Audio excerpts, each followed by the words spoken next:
This is what the UK's new stealth fighter demonstrator looks like.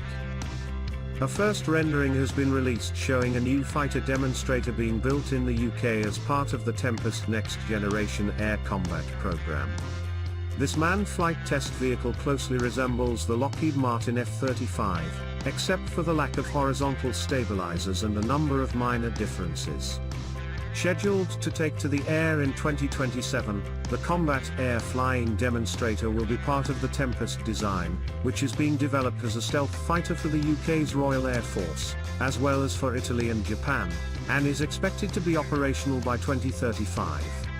The digital rendering of the Combat Air Flying Demonstrator, formerly known as the Flying Technology Demonstrator, was released by BAE Systems, which is building the aircraft at its facility in Wharton, England. Overall, the design appears very similar to the F-35, including the twin outward sloping tail fins and diverterless supersonic inlet, DSI, which will power a pair of Eurojet EJ200 turbofan engines.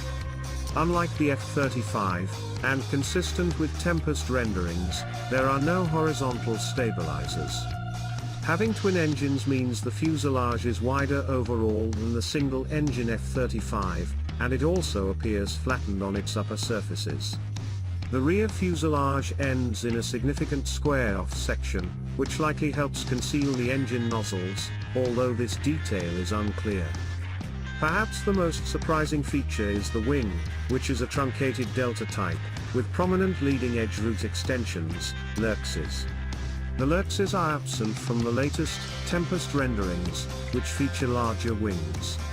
This aircraft uses a different, modified delta shape, which, as we noted earlier, is reminiscent of the proposed F-16U, the original Block 70 version of this aircraft proposed for the United Arab Emirates.